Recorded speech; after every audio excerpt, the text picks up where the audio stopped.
Alright, it's NWJ Styles here with another tutorial. This time I'm going to do a shadow fade and a comb over.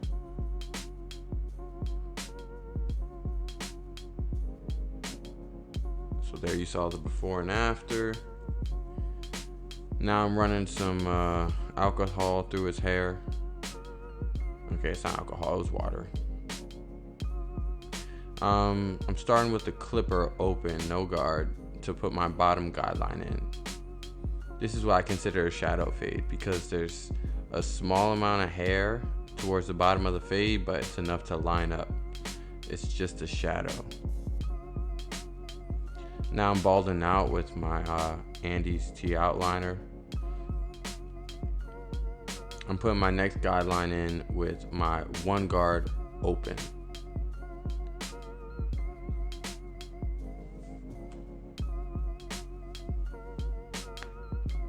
My next guideline is going to be my 1.5 open.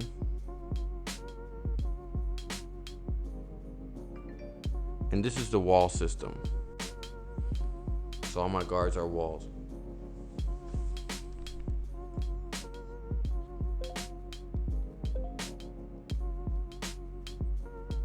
Now I'm blending out with my half guard. So I'm just going to play with that lever up and down. First I start with it completely open. Then I close halfway, and then I close all the way. Each time going lower on that guideline, that section.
I'm fading out that next guideline, starting with the 1.5 closed, because I put that guideline in with it open.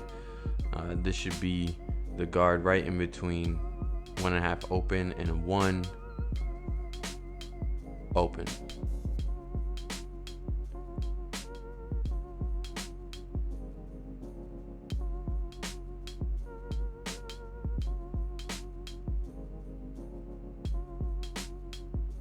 It's been a while since I made a video like this. During the pandemic, I started making a few videos and I was really into it, but after that things got busy again and I really just lost focus. But I'm gonna get back into it. I'm gonna try to be more consistent. It is fun.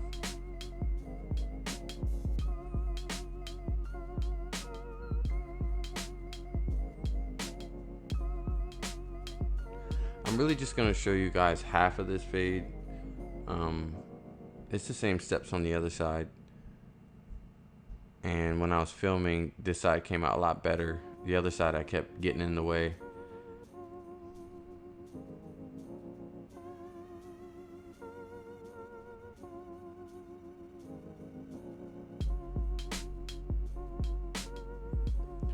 So I set in the next guideline with a 3 closed, and I'm gonna get this line out with the 2 open and then closed.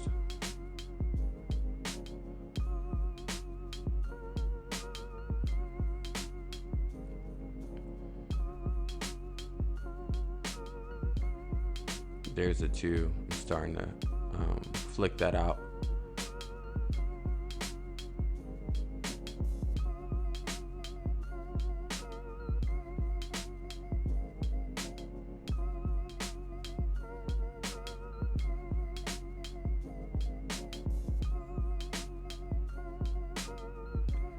It's a little clipper over comb to get some of that bulk out. I'm gonna go over it with shears right after this.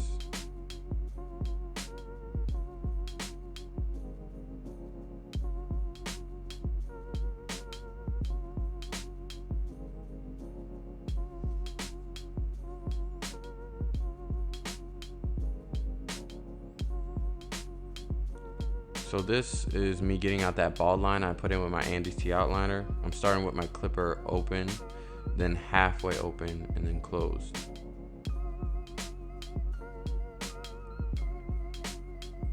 Every time you see me pull the clipper back and touch that lever, I'm either opening it or closing it.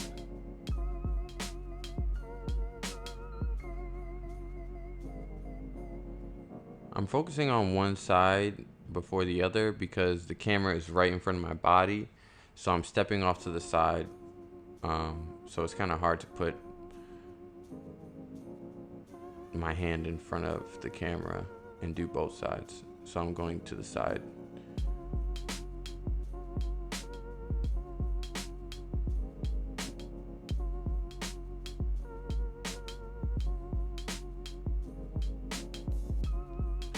Now I'm using my half guard to blend into the one open.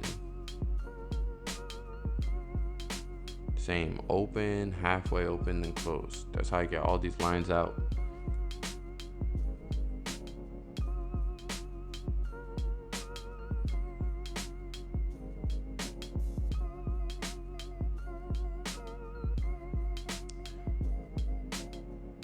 My straight hair clients, they favor this haircut the most. I do this one the most because it's pretty conservative, but it lasts a long time. Bald fades, a lot of time, they grow out and you can notice it a little bit faster because there is no line up.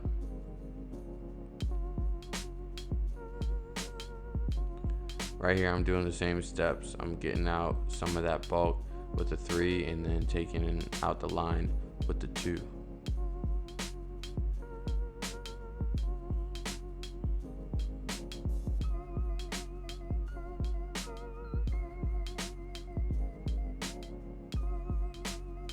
Now I'm just putting the edge on this fade with my Babyliss trimmers.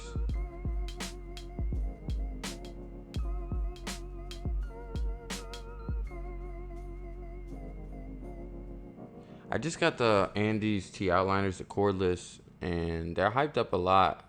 I think they're cool, but these Babyliss are definitely my go-to. I think I like the GTX more on beards. I just feel like they cut a little closer and more comfortably. But as far as lineups go, these Babyliss straight out the box hit harder. I wish they didn't because I love Andy's and I started out with those, but these do hit harder. So now I'm starting with this hook, and I like to just start with my corners. On hooks, I really don't ever use the flat of my blade. I'm always just using a corner, my left or right corner. So I start off with the top of the hook or the bottom of the hook, and then I just connect to create a nice C.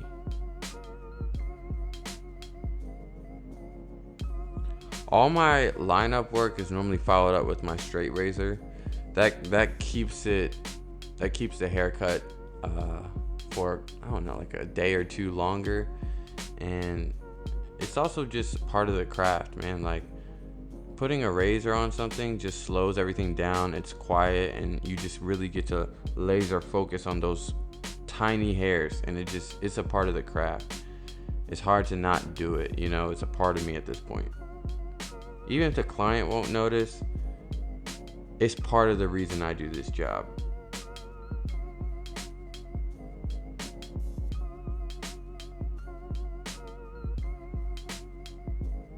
It's just something soothing and satisfying about using a straight razor.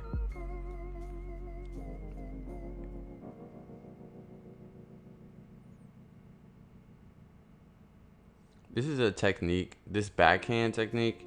I see a lot of barbers doing this, like natural cut barbers, and it's just another layer to the game that I'm trying to master. My muscle memory is not really there yet, but you know, just consistency and you'll get better.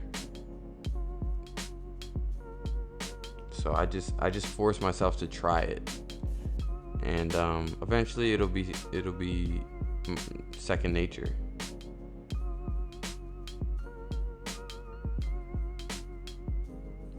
I don't use enhancements on my haircuts, and I really have no good reason not to. As far as client satisfaction, like clients really aren't bothered by it. Me, I like to just get better and better and better at the craft.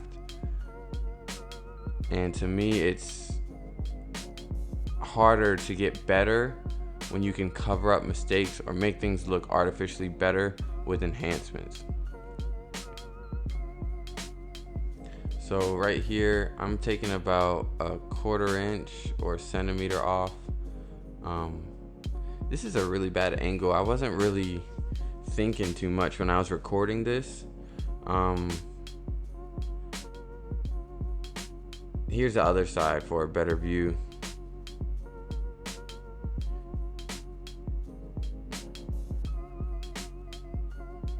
I didn't really get footage of doing the entire head, like not usable footage at least. Next time I do a straight hair cut, I'm definitely gonna do a better job at this. But at least you get the idea of my process.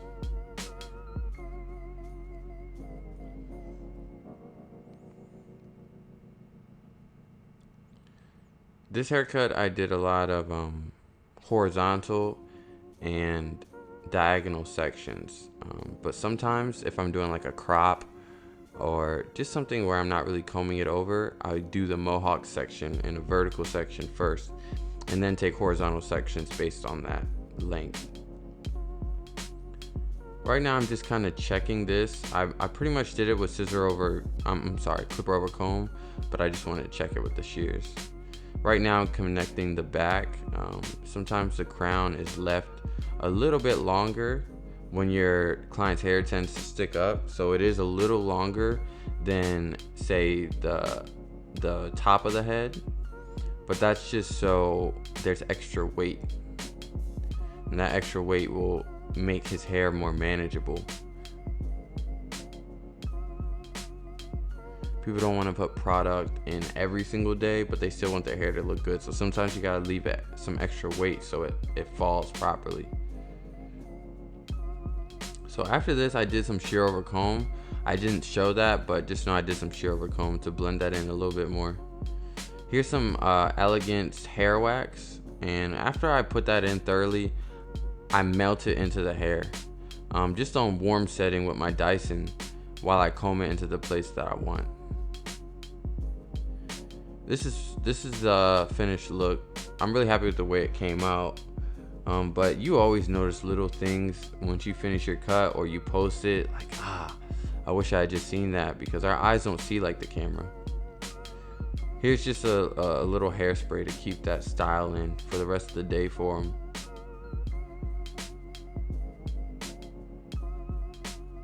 And this was a after hours cut. This is a cut done on like a Monday. I work Wednesday through Saturday, so this client actually paid double. And total came out to $140 for him, but he was happy to pay that for the work I do. So yeah, just comment what you think, like, subscribe, you know the deal. Hope to see you soon.